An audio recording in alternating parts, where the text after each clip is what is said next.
আজকে এই বিষয় নিয়ে অনেকে অনেকে আলোচনা করেছেন। এই নিয়ে চতুর্থবার হতে যাচ্ছে আমাদের 29নং ওয়ার্ড পৌর ওয়ার্ডের পক্ষ থেকে।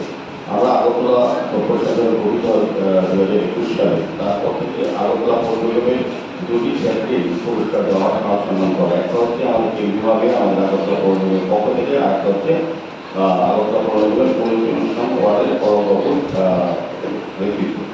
তো যাই হোক, আমি বলবো যে অরূপবাবুর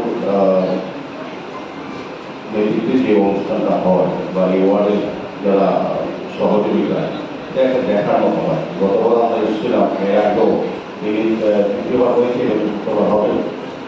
গতবার উনি শারদ সম্মান যে অনুষ্ঠান করেন, এটা একটা দেখার এবং শিক্ষার বিষয়। খুব সুন্দরভাবে ব্যবস্থাপনা এবং সমস্ত বিষয়টা আত্মীয়তা, আমি বলবো সবটাই দেখার বিষয়। মাননীয় মুখ্যমন্ত্রী প্রশংসা করেছেন। আমরাও যারাই উপস্থিত ছিলেন, দর্শক এবং এই অনুষ্ঠানে যারা অংশগ্রহণ করেছিলেন, প্রত্যেকেই কিন্তু খুব আনন্দ উপভোগ করেছেন এবং ভালো বলেছেন। আমার আশা থাকবে যে বিষয়গুলির উপরে বিশেষ করে শহর দক্ষিণাঞ্চলে যে ক্লাবগুলি আছে, তারাই বিশেষ করে এই শারদ সম্মানের যে অনুষ্ঠান বা প্রতিযোগিতামূলক যেটা হয় সেটাতে অংশগ্রহণ করে থাকেন।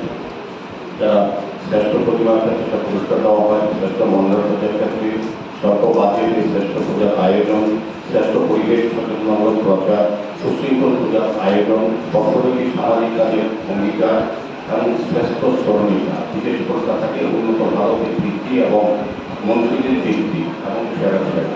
তো আমরা গতবার দেখছি যে সকল ক্লাব এই এলাকার বিশেষ করে মন্ডল সজ্জা এবং প্রতিমা তৈরির ক্ষেত্রে নতুনতা অভিনয় তারা এনেছে এবং খুব সৃষ্টিশীল আমি প্যান্ডেল করেছি। দেখার মতো বিষয় আছে, যার মধ্যে অনেক কিছু বার্তা থাকে সমাজের প্রতি।